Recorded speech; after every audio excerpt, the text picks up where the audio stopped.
Hello అందరికీ all India ట్రావెలింగ్లో ఈరోజు 25th day Thanjavur నుండి చిదంబరం రీచ్ అయిన 25th, 26th, 27 3 days చిదంబరంలోనే రెస్ట్ తీసుకున్నా. ఆల్ ఇండియా ట్రావెలింగ్లో ఈరోజు 28th డే. ఈరోజు తిల్లై నటరాజ స్వామి టెంపుల్ చూడడానికి వెళ్తున్నా. టెంపుల్ లోపలికి రావడానికి 4 మెయిన్ ఎంట్రన్స్లు ఉంటాయి. నేను సౌత్ గోపురం నుండి వెళ్తున్నా, ఎందుకంటే నా హోటల్ సౌత్ గోపురంకి దగ్గర ఉంది కాబట్టి ఇక్కడ నుండి వెళ్తున్నా.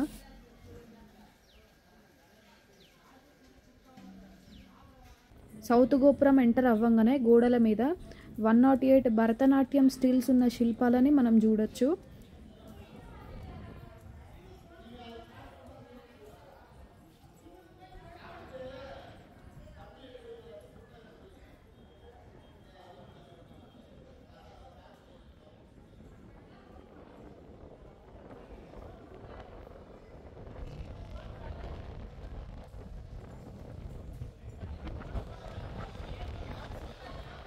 సౌత్ గోపురం నుండి లోపలికి రాగానే వినాయక స్వామి టెంపుల్ ఉంటుంది. ఈ సౌత్ గోపురం ఒక పాండ్యరాజు కట్టించిండ్రు. ఈ గోపురంని సొక్కసీయన్ తిరునిలై ఎసు గోపురం అని కూడా అంటారు. వినాయక స్వామి టెంపుల్ వెనకాలనే నందీశ్వరుని విగ్రహం ఉంటుంది. సౌత్ గోపురం నుండి లెఫ్ట్ సైడ్ వస్తే వెస్ట్ గోపురం కనిపిస్తుంది. ఈ గోపురంని 1150లో కట్టించిండ్రు. ఇంకా మిగతా 3 గోపురాలతో కంపేర్ చేస్తే ఇది చాలా చిన్న గోపురం. వెస్ట్ గోపురం నుండి ముందుకు వస్తే 100 పిల్లర్ హాల్ కనిపిస్తుంది. ఇది ఇప్పుడు ప్రజెంట్ లాక్ వేసిండ్రు. 100 పిల్లర్స్ హాల్ ముందరనే పుష్కరిణి ఉంటుంది. దీన్ని శివగంగా ట్యాంక్ అని కూడా అంటారు. టెంపుల్ వెనకాల సైడ్ ఉంటుంది ఈ పుష్కరిణి.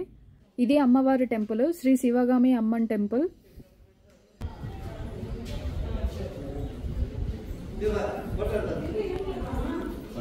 లోపలికి అట్లే బయట కలిస్తుంది.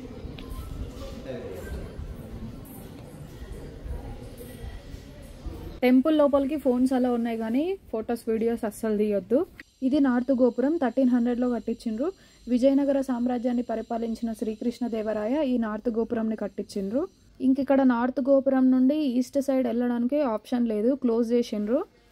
కాబట్టి మళ్ళీ రిటర్న్ వచ్చి పుష్కరిణి నుండి వెళ్ళాలి మెయిన్ టెంపుల్కి. పుష్కరిణి పక్కకే రాజ్యసభ ఉంటుంది. అప్పట్లో ఏమైనా మాట్లాడాలన్నా ఏమైనా డిస్కషన్స్ చేయాలన్నా అన్నీ ఇందులోనే చేసేవాళ్ళు. ఇది కూడా లాక్ వేసేసిండ్రు. రాజగోపురం నుండి స్ట్రైట్గా ముందుకు వెళ్ళిపోతే ఈస్ట్ గోపురం వచ్చేస్తుంది. ఇక్కడ కనిపిస్తున్నది ఈస్ట్ గోపురం. ఇది ఈస్ట్ గోపురం. పల్లవ రాజైన కొపెరున్ సింగన్ II ఈ ఈస్ట్ గోపురంని కట్టించిండ్రు. ఈస్ట్ గోపురం ముందే ఉంటుంది టెంపుల్ లోపలికి ఎంట్రన్స్. పంచభూత లింగాలలో 5వది తిల్లై నటరాజస్వామి టెంపుల్, ఆకాశలింగం. ఈ టెంపుల్ కూడలూరు డిస్టిక్, తమిళనాడు స్టేట్లో ఉంది. ఈ టెంపుల్లో ఉన్న మహాశివుడిని నటరాజస్వామి నృత్య రూపంలో దర్శనం చేసుకుంటాం. అయితే నటరాజస్వామి నృత్య రూపం వెనుకల ఉన్న స్టోరీ ఏంటంటే, మహాశివుడు తన భార్య అయిన మోహిని అవతారంలో ఉన్న విష్ణుమూర్తితో కలిసి తిల్లై అనే చెట్లు ఉన్న అడవిలో భిక్షాటన చేస్తుంటారు, కేవలం ఆ అడవిలో ఉన్న ఋషుల అహంకారం అణిచివేయడానికి. అయితే ఋషులు ఇంకా వాళ్ళ భార్యలు మహాశివుని ఇంకా మోహిని తేజస్సు చూసి అట్రాక్ట్ అయిపోతారు. ఋషుల భార్యలు మహాశివుడికి అట్రాక్ట్ అవ్వడం వల్ల ఋషులకు కోపం వచ్చి అనేక పాములని శివుడి మీదకు వదులుతారు. అప్పుడు మహాశివుడు వాటిని పట్టుకొని మెడకి నడుముకి ఆభరణాలలాగా వేసుకుంటారు. మరింత కోపమైన ఋషులు భయంకరమైన పులిని పంపుతారు. మహాశివుడు పులి చర్మం తీసి నడుము చుట్టూ కట్టుకుంటారు. పూర్తిగా నిరుత్సాహానికి గురైన ఋషులు తమ బలాన్ని చేకూర్చి శక్తివంతమైన రాక్షసుడిని పంపిస్తారు. మహాశివుడు రాక్షసుడి వీపు మీద కాళ్ళు పెట్టి ఆనంద తాండవం చేస్తూ తన నిజస్వరూపాన్ని బయటపెడతారు. అప్పుడు ఋషులందరూ భగవంతుడు సత్యమని మహాశివుడికి లొంగిపోతారు.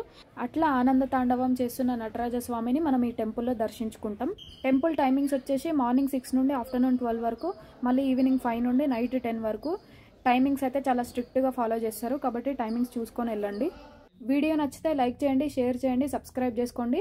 ఆల్ ఇండియా ట్రావెలింగ్లో 28th డే చిదంబరం తిల్లై నటరాజస్వామి దర్శనంతో కంప్లీట్ అయిపోయింది. Follow and subscribe for more videos.